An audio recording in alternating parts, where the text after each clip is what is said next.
ST બસના ડ્રાઈવરો બસને બેફામ હંકારે છે અને જેનો ભોગ નિર્દોષ લોકો બને છે। ત્યારે અમદાવાદમાં વધુ એક આવી જ અકસ્માતની ઘટના સામે આવી છે। એસટી બસે ટુ વ્હીલરને ટક્કર મારતા ટુ વ્હીલર ચાલકનું મોત થયું છે। એલિસ બ્રિજ નજીક વીએસ હોસ્પિટલ પાસેની આ ઘટના છે।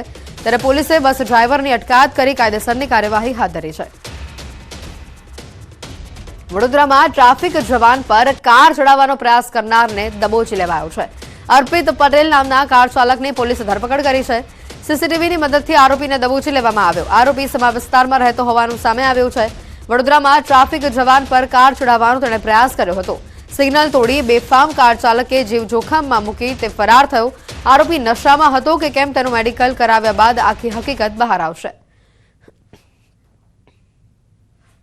एक गाड़ीना चालक GJ06TS 0225 જે ચાલક ગાડીના ચાલક છે ગાડી ચાલકે ત્યાંથી સિગ્નલ તોડી અને ગાડી પૂર ઝડપે હંકારી જેમાં બીજા વાહનને પણ જોખમ હોય એ રીતે એમણે ગાડી ચલાવી। જે જોતા અજીતસિંહે એમને રોકવા માટે ઇશારો કરતા તેમણે અજીતસિંહ પર ગાડી ચડાવી દીધી અને જેના કારણે અજીતસિંહને ગંભીર ઈજા થઈ અને તેઓને હોસ્પિટલ લઈ જવા પડ્યા। એમની ફરિયાદ સમા પોલીસ સ્ટેશન ખાતે દાખલ કરવામાં આવેલી છે।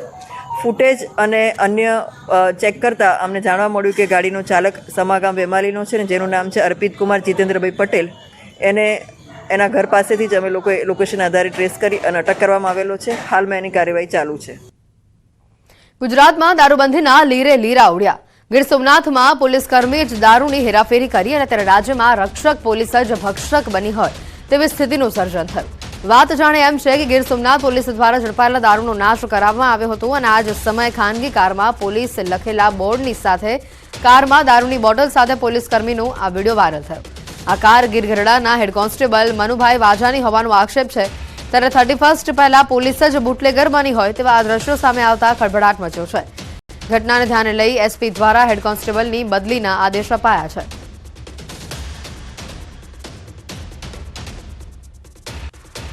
નવસારીના બિલીમોરામાં તસ્કરો બેફામ બની રહ્યા છે। ભર બપોરે ગોહરબાગ વિસ્તારમાં ગાડીનો કાચ તોડી 4 લાખ કરતા વધુની રોકડની ચોરી કરવામાં આવી।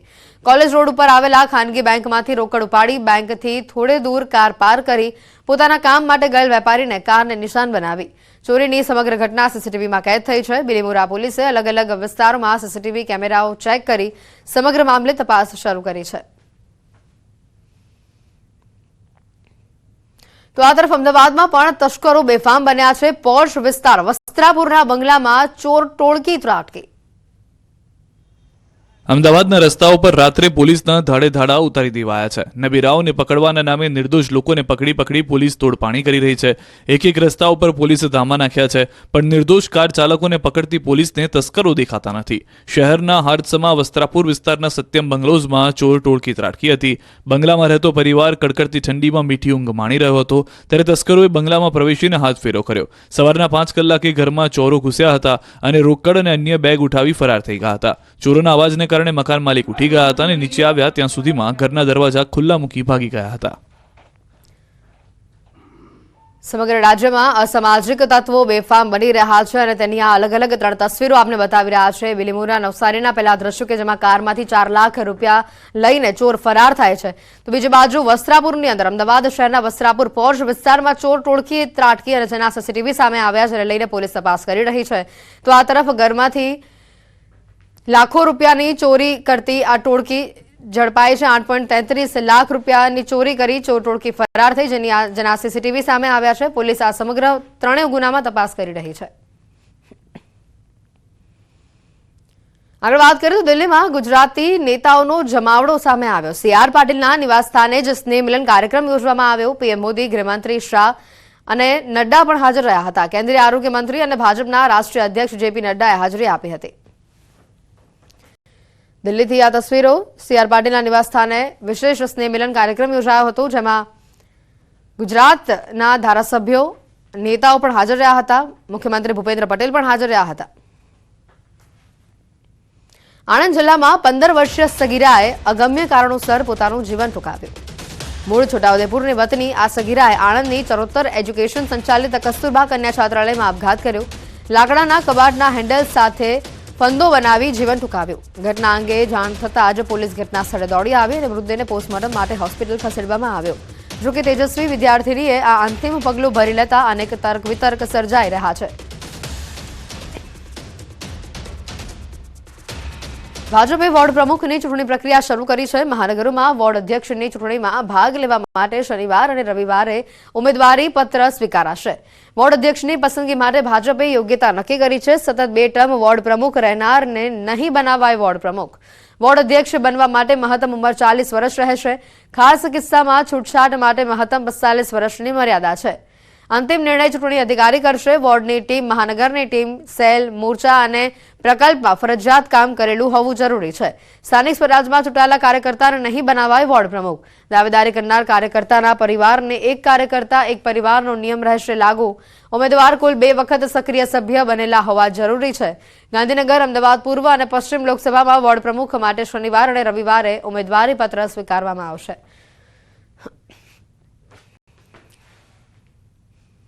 સમાચારોમાં હાલ રોકાઈશું એક બ્રેક માટે.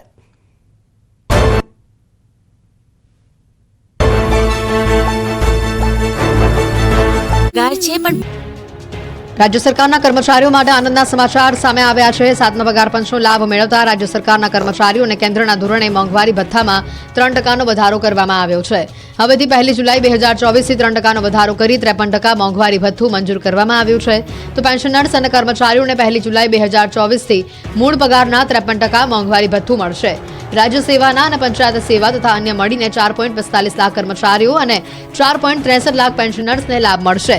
રાજ્ય સરકાર અને પંચાયતના કર્મચારીઓને જુલાઈ 2024થી નવેમ્બર 2024 સુધીના મળવાપાત્ર મોંઘવારી ભથ્થાના પગાર તફાવતની રકમ ડિસેમ્બરના પગારની સાથે રોકડમાં ચૂકવવાની રહેશે. ગુજરાતમાં શિયાળો જામી તો ગયો છે, પરંતુ હજુ જોઈએ એવી ઠંડી પડતી નથી. અમુક શહેરોને બાદ કરતા તાપમાન 15 ડિગ્રીથી નીચે પણ નથી ગયું. 2 દિવસથી તો લોકોની શિયાળો ગાયબ થઈ ગયો હોય તેવો અહેસાસ થઈ રહ્યો છે. તાપમાન ફરી ઊંચકાઈને 18 ડિગ્રી આસપાસ પહોંચી ગયું છે, પરંતુ ફરી એકવાર ઠંડીનું ટોર્ચર સહન કરવા તૈયાર થઈ જજો. કાતલ ઠંડીનો રાઉન્ડ આવી રહ્યો છે. હવામાન વિભાગની આગાહી મુજબ આગામી 3 દિવસ વાતાવરણ સ્થિર રહેશે. બાદમાં 3 દિવસ બાદ ઠંડીનું જોર વધશે. 3 દિવસ બાદથી રાજ્યના તમામ જિલ્લાઓમાં 2 થી 4 ડિગ્રી સેલ્સિયસ તાપમાનમાં ઘટાડો થઈ શકે છે. એટલે ફરી એક વખત ગાત્રો થીજવતી ઠંડી ગુજરાતવાસીઓએ તૈયાર રહેવું પડશે. ગુજરાત ઉપર આવતા પવનો હાલમાં ઉત્તર પૂર્વ અને પૂર્વ દિશા તરફથી આવી રહ્યા છે. તથા તાજેતરમાં જ તમિલનાડુમાં ટેંગલ વાવાઝોડાએ જે તારાજી સર્જી હતી તેના ભેજ હજુ પણ ઉત્તર પૂર્વ અને પૂર્વ દિશા તરફથી ગુજરાત સુધી આવી રહ્યા છે. તેથી તાપમાનમાં વધારો થયો છે, પરંતુ આગામી 3 દિવસ બાદથી ફરી એક વખત તાપમાનમાં ઘટાડો આવશે અને લઘુત્તમ તાપમાન ઘટતા વધુ એક ઠંડીનો રાઉન્ડ અનુભવાઈ શકાય છે. 3 દિવસ સુધી અમદાવાદ અને આસપાસના વિસ્તારનું લઘુત્તમ તાપમાન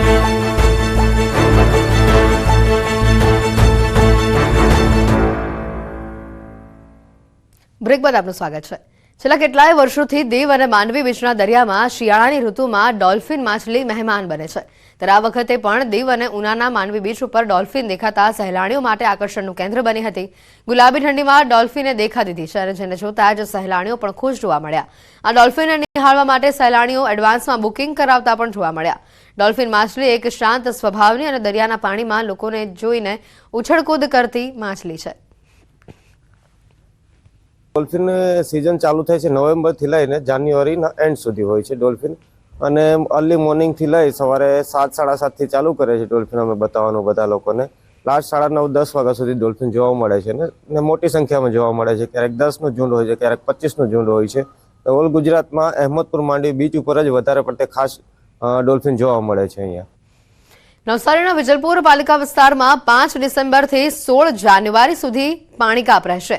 એટલે કે 45 દિવસ સુધી શહેરીજનોને માત્ર એક જ સમય પર પીવાનું પાણી મળશે.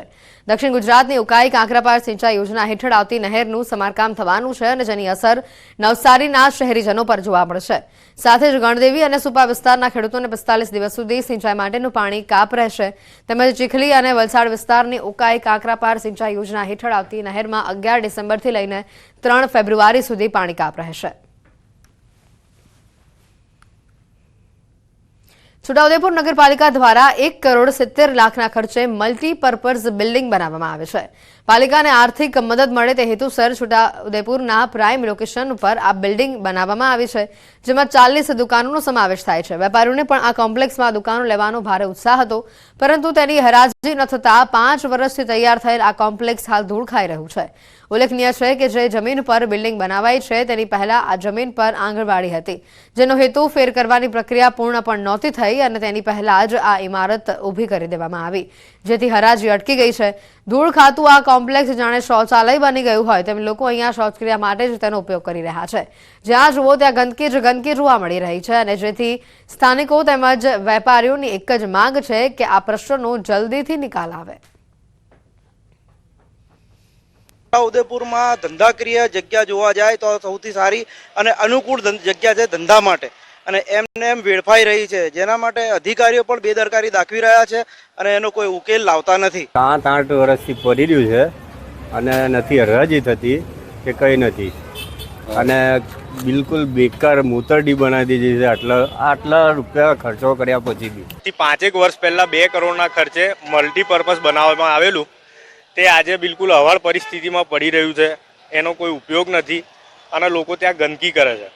જનતાના પૈસાનો આવો ખરાબ રીતથી વેડફાટ થયેલો છે. બસ કમ શોપિંગ સેન્ટર જે પેટ્રોલ પંપ ચોકડી ઉપર બનાવવામાં આવેલું છે તેની ફાઇલ હાલમાં નિયામક શ્રી શહેરી વિકાસ ખાતે ચાલેલ છે, હરાજીની ફાઇલ. એ ત્યારબાદ ત્યાંની મંજૂરી મળ્યેથી અમારા દ્વારા હરાજી કરવામાં આવશે અને તેની બોલી લાગશે અને એની હરાજી કરી ચૂકવણું કરું. 1,70,00,000 ખર્ચે બિલ્ડિંગ બનેલું છે. છોટાઉદેપુરના મધ્યમાં આવેલ જે નગરપાલિકા દ્વારા બિલ્ડિંગ બનાવવામાં આવી હતી, આપણે તસવીર બતાવવા માંગીશું. પેટ્રોલ પંપ 4 રસ્તા જે નગરની મધ્યમાં આવેલું છે ત્યાં આગળ જે આલિશાન અદ્યત સુવિધાવાળી બિલ્ડિંગ જે ઊભી કરવામાં આવી છે, પરંતુ હાલ શોભાના ગાંઠિયા સમાન છે. તેનું કારણ તો જાણી નથી શકાયું, પરંતુ કહેવામાં આવે છે કે આ જે 40 જેટલી દુકાનો પાડવામાં આવી છે, આ વિસ્તારના લોકોને રોજગારી મળે અને નગરપાલિકાની આવક થાય તે હેતુથી આ બિલ્ડિંગ બનાવવામાં આવ્યું હતું, પરંતુ આજે કેટલાક સમયથી આની હરાજી થઈ નથી અને આ વિસ્તારના લોકોને આનો લાભ મળ્યો નથી. જ્યારે તંત્રની બેદરકારીને લઈને હાલ આ બિલ્ડિંગની અંદર અવારનવાર નુકસાનો થતા હોય છે અને હાલ આ વિસ્તારના લોકો ફક્ત એક જ માંગ કરે છે કે જો આ બિલ્ડિંગને હરાજી કરવામાં આવે તો આ વિસ્તારના લોકોને સારી રોજગારી મળી શકે તેમ છે. સેજબ ખત્રી, ન્યૂઝ 18 ગુજરાતી, છોટાઉદેપુર. બીએપીએસ કાર્યકર સુવર્ણ મહોત્સવનો આકાશી નજારો સામે આવ્યો છે. કાર્યકરોના અભિવાદન કાર્યક્રમને હવે માત્ર 2 જ દિવસ બાકી રહ્યા છે, ત્યારે તડામાર તૈયારીઓનો અમદાવાદના નરેન્દ્ર મોદી સ્ટેડિયમનો આ અદભુત ડ્રોન નજારો પણ સામે આવ્યો. વિવિધ વિભાગો દ્વારા ડાન્સ પરફોર્મન્સની જબરદસ્ત તૈયારીઓ કરવામાં આવી રહી છે. 2000થી વધુ પરફોર્મર વિવિધ ડાન્સ અને સાંસ્કૃતિક કાર્યક્રમો કરશે.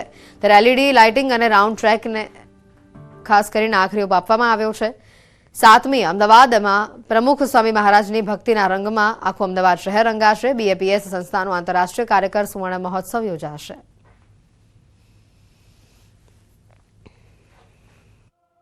ભવ્ય, દિવ્ય અને અદ્ભુત, ઐતિહાસિક, આધ્યાત્મિક, અલૌકિક, અદ્વિતીય. જેટલો વિરાટ સંપ્રદાય એટલું જ વિરાટ આયોજન. આ દ્રશ્યો અમદાવાદ સ્થિત વિશ્વના સૌથી મોટા નરેન્દ્ર મોદી સ્ટેડિયમના છે, જ્યાં યોજાવા જઈ રહ્યો છે બીએપીએસ સંસ્થાનો આંતરરાષ્ટ્રીય કાર્યકર સુવર્ણ મહોત્સવ. આ કાર્યક્રમને લઈને તડામાર તૈયારીઓ કરાઈ રહી છે. કાર્યક્રમમાં 4 ચાંદ લગાવવા 1થી 1 ચડિયાતા સુશોભનો તૈયાર કરાઈ રહ્યા છે. વિવિધ કલાકૃતિઓ બનાવાઈ રહી છે. સાળંગપુર, રાયસણ અને શાહીબાગ ખાતે છેલ્લા 2 મહિનાથી કાર્યક્રમની તૈયારીઓ ચાલી રહી છે. રાયસણમાં 34 એકરની જગ્યામાં વર્કશોપ ઊભું કરાયું. વિવિધ સાંસ્કૃતિક કાર્યક્રમોના રિહર્સલ થઈ રહ્યા છે. સ્વામિનારાયણ સંપ્રદાયના વિશ્વભરમાં પથરાયેલા લાખો કાર્યકરોની નિસ્વાર્થ સેવા અને સમર્પણને વધાવતો વિશ્વના આ એક અભૂતપૂર્વ વિરાટ કાર્યક્રમ 7 ડિસેમ્બર સાંજે 5 વાગ્યાથી રાતના 8:30 વાગ્યા સુધી યોજાવા જઈ રહ્યો છે. સનાતન સંસ્કૃતિના જતન માટે સેવાભાવી કાર્યકરોની ભેટ આપનારા પ્રમુખ સ્વામી મહારાજને તેમના જન્મદિવસે વિશેષ ભાવાંજલિ અપાશે. આ કાર્યક્રમમાં વિશ્વભરમાં સેવા આપી રહેલા 1 લાખથી વધુ નિસ્વાર્થ કાર્યકરોનું અભિવાદન થશે. 2000થી વધુ સ્વયંસેવકો સાંસ્કૃતિક પરફોર્મન્સ આપશે. લાઇટિંગ અને લેઝર શો સાથે રંગારંગ કાર્યક્રમ રજૂ કરાશે. બીએપીએસના વડા મહંત સ્વામી મહારાજ અને લેઝર શો સાથે રંગારંગ કાર્યક્રમમાં ઉપસ્થિત રહેશે. કેન્દ્રીય ગૃહમંત્રી અમિત શાહ, મુખ્યમંત્રી ભૂપેન્દ્ર પટેલ ઉપસ્થિત જોવા મળશે. પીએમ નરેન્દ્ર મોદી કાર્યક્રમમાં વર્ચ્યુઅલી જોડાશે. અહીં પ્રસ્તુત થનાર રંગારંગ કાર્યક્રમની મુખ્ય થીમ 3 વિભાગમાં વ્યક્ત થશે. યુકે, અમેરિકા, આરબ, એશિયા, પેસિફિક દેશોથી હજારો કાર્યકર્તાઓ મહોત્સવમાં હાજરી આપશે. રાજકોટના લોધિકાના જશવંતપુરમાં ₹550 કરોડના ખર્ચે ઉમિયા માતાનું મંદિર અને શિક્ષણધામ બનશે. આ પ્રોજેક્ટ માટે જશવંતપુર ગામમાં ન્યારી નદીના કાંઠે 32 વીઘા જમીનની ખરીદી કરાઈ છે. મંદિર ઉપરાંત સેવાશ્રમ, શૈક્ષણિક સંકુલના વિવિધ કાર્યક્રમનું ખાતમુહૂર્ત આગામી તારીખ 13 ડિસેમ્બરના રોજ રાજ્યના મુખ્યમંત્રી ભૂપેન્દ્ર પટેલના હસ્તે કરવામાં આવનાર છે. મહત્વનું છે કે ₹550 કરોડના આ પ્રોજેક્ટમાં પ્રથમ તબક્કે 2 એકર જગ્યામાં 50 કરોડનું મંદિર બનાવવામાં આવશે. આ સમગ્ર કાર્યક્રમ ઉમિયાધામના મંદિરના પ્રમુખ બાબુભાઈ પટેલના અધ્યક્ષ સ્થાને યોજાશે. આ મંદિરમાં સિમેન્ટ અને લોખંડનો ઉપયોગ કરાશે નહીં. વધુમાં અયોધ્યા મંદિરમાં વપરાયેલા પથ્થરોનો ઉપયોગ કરી 4 વર્ષની અંદર આ મંદિર તૈયાર કરવામાં આવશે. આ મંદિર આપણે પિંક બંસી પાળપુર પથ્થરમાંથી બનાવી છે, જે અયોધ્યાનું મંદિર અત્યારે નિર્માણ થઈ રહ્યું છે તે પથ્થરમાંથી. અને આખા મંદિરમાં આપણે લોખંડ કે સિમેન્ટનો ઉપયોગ કરવાના નથી. આપણું મંદિર 2 એકર જગ્યામાં થઈ રહ્યું છે, જેની સામે 10 એકર જગ્યામાં સામાજિક, શૈક્ષણિક અને આરોગ્યલક્ષી વિવિધ પ્રોજેક્ટો બનવા જઈ રહ્યા છે. હવે અંબાજીમાં ભક્તો એક જ જગ્યાએ તમામ શક્તિપીઠના દર્શન કરી શકશે. અંબાજીના ગબ્બર તળેટીમાં 51 શક્તિપીઠ મંદિરોની પ્રતિકૃતિવાળા 51 શક્તિપીઠ મંદિરોની સ્થાપના કરવામાં આવી છે. એક જ દિવસમાં એક જ જગ્યાએ તમામ શક્તિપીઠના દર્શનનો લાભ લઈ શકાય તે માટે અંબાજીના ગબ્બરમાં 51 શક્તિપીઠ મંદિરોની સ્થાપના કરવામાં આવી છે. જેના પ્રચાર પ્રસાર માટે અંબાજી મંદિર દેવસ્થાન ટ્રસ્ટ દ્વારા એક અલાયદો અંબિકા રથ બનાવી ગુજરાતના વિવિધ ભાગોમાં પ્રચાર માટે મોકલવામાં આવ્યો છે, જેના 3જા રાઉન્ડની શરૂઆત કરવામાં આવી છે. અંબિકા રથમાં માતાજીની આરતી પૂજા કરીને મંદિરના અધિક કલેક્ટરે માતાજીની ધજા લહેરાવી અંબિકા પ્રસ્થાન કરાવ્યું. આ રથ 1 મહિના સુધી બનાસકાંઠા, પાટણ અને મહેસાણા જિલ્લાના વિવિધ ગામોમાં પરિભ્રમણ કરશે. સાથે સાથે આગામી જાન્યુઆરીમાં અંબેનો પ્રાગટ્ય ઉત્સવ અને ફેબ્રુઆરીમાં 51 શક્તિપીઠ મંદિરનું પાટોત્સવ ઉજવવામાં આવનાર છે, તેનો પણ સાથે પ્રચાર પ્રસાર કરશે. દ્વારકામાં સમુદ્ર તટથી જોડાયેલા 21 નિર્જન ટાપુઓ પર લોકોની અવરજવર પર રોક લગાવાઈ છે. દેવભૂમિ દ્વારકા જિલ્લા કલેક્ટરે જાહેરનામું બહાર પાડી જાહેરાત કરી. મહત્વનું છે કે સમુદ્ર માર્ગે દેશ વિરોધી પ્રવૃત્તિ અટકાવવા માટે સુરક્ષાની દ્રષ્ટિએ આ નિર્ણય લેવામાં આવ્યો છે. દેશની સુરક્ષા વ્યવસ્થાને ધ્યાનમાં રાખીને તારીખ 29 જાન્યુઆરી 2025 સુધી 21 ટાપુ પર જવા માટે પ્રતિબંધ મૂકવામાં આવ્યો છે.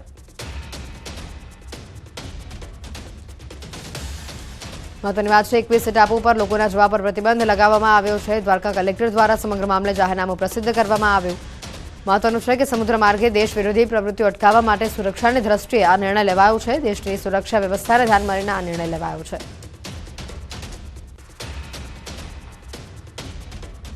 મહેસાણાના કડીના ઢોરિયા પ્રાથમિક શાળામાં જોવા મળ્યા છે ભાવુક દ્રશ્યો, અને જેનું કારણ છે શાળાના આચાર્યની વિદાય. કડીના ઢોરિયા પ્રાથમિક શાળામાં આચાર્ય તરીકેની ફરજ બજાવતા રજાકભાઈ ઘાંચીની થોડ પ્રાથમિક શાળામાં બદલી થતા વિદાય સમારંભ યોજાયો હતો, જેમાં અત્યંત ભાવુક દ્રશ્યો સર્જાયા હતા. વિદ્યાર્થીઓની સાથે તેમના વાલીઓ પણ ભાવુક થયેલા જોવા મળ્યા. વિદાય સમારંભ બાદ ગામમાં વરઘોડો યોજાયો હતો. અશ્રુભીની આંખો સાથે સૌએ આચાર્ય જાગભાઈ ગાંચીને વિદાય આપી હતી. તેમની વિદાયથી સમગ્ર ઢોરિયા ગામ હિબકે ચડ્યું હતું. શાળાના આચાર્યની વિદાય થતા આખું ગામ હિબકે ચડ્યું. ન માત્ર વિદ્યાર્થીઓ પરંતુ વાલીઓ પણ અશ્રુભીની આંખે આચાર્યને વિદાય આપતા જોવા મળ્યા. સૌ કોઈ અશ્રુભીની આંખે આચાર્યને વિદાય આપી. વિદાય સમારંભ બાદ ગામમાં વરઘોડો પણ યોજાયો હતો, અને જેમાં મોટી સંખ્યામાં ગામના લોકો હાજર રહ્યા હતા.